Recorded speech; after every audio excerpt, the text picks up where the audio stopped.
Bonjour, bienvenue, je me présente, Benjamin Dussert. Je suis un ancien étudiant télécom Saint-Étienne, formation d'apprentissage en optique vision. J'ai fait un parcours ensuite en thèse CIFRE, donc une thèse industrielle, financée par un industriel de Paris qui fournissait des solutions de traçabilité. Après la thèse, j'ai voulu être un petit peu plus indépendant et créer mon entreprise. Et je suis rentré dans l'incubateur de Usine de Télécom Saint-Étienne. On a remporté un concours de création d'entreprise au ZEO, qui nous a permis d'accélérer notre projet de création d'entreprise. Et on a remporté un appel à projet innovation de l'Institut Télécom, qui nous a permis de commencer à financer une plateforme de marquage laser. Et ensuite, insérer des fonctionnalités authentifiantes. Alors, qu'est-ce que c'est que l'authentification? Ça va être ce qui est relatif à la lutte anti-contrefaçon. Donc là, on va essayer d'insérer des marqueurs qui vont permettre d'authentifier le produit et de dire qu'il est unique et de dire qu'il n'a pas été contrefait. Ensuite, nous allons sortir un code, donc un code existant. Là, j'ai montré un QR code, mais ça peut être les data matrices qui sont ici là, sur la fête de la science, pour que ce type de code soit relu en situation de mobilité, c'est-à-dire avec un smartphone.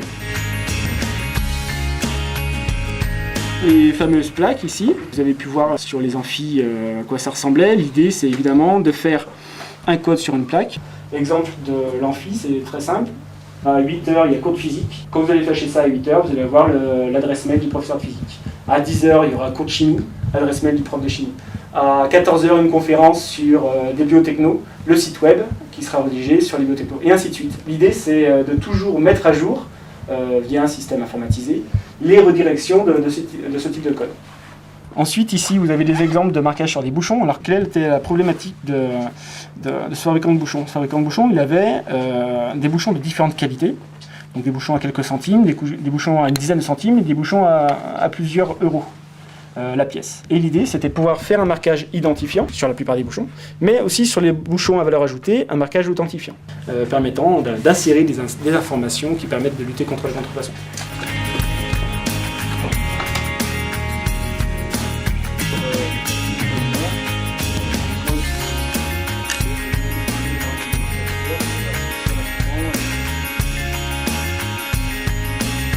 D'accord.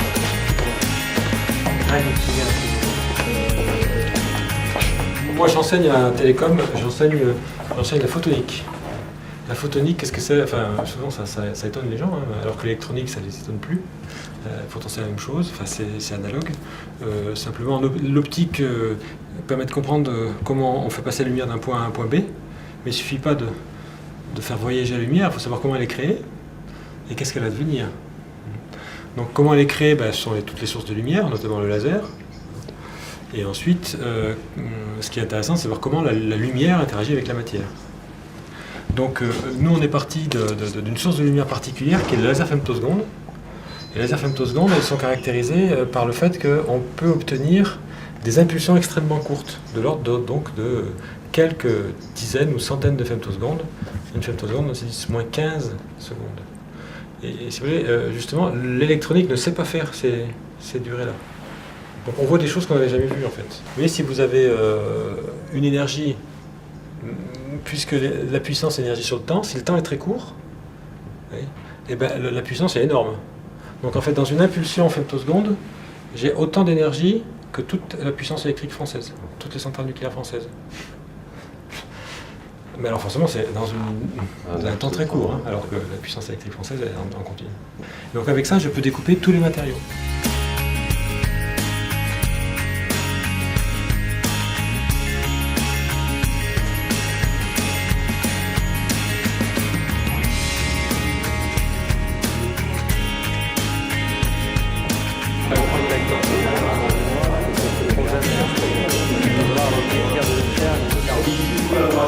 On a mis en place, qui nous a été proposé, on a accepté par une fondation, c'est la fondation Cégénial. Personne ne connaît vraiment de scientifiques vivants au niveau des écoles. On voulait ce qu'on appelle des rôle modèles en anglais, pas des stars, mais des jeunes qui vont et qui présentent aux jeunes finalement, oui c'est possible, on peut le faire, vous n'êtes pas obligé d'être un grand chercheur pour monter une entreprise, vous pouvez vous associer avec d'autres gens, et ça c'est l'idée du prix C'est ingénieux. Bien sûr, c'est ingénieux, c'était un jeu de mots pour ingénieux à Saint-Étienne. Et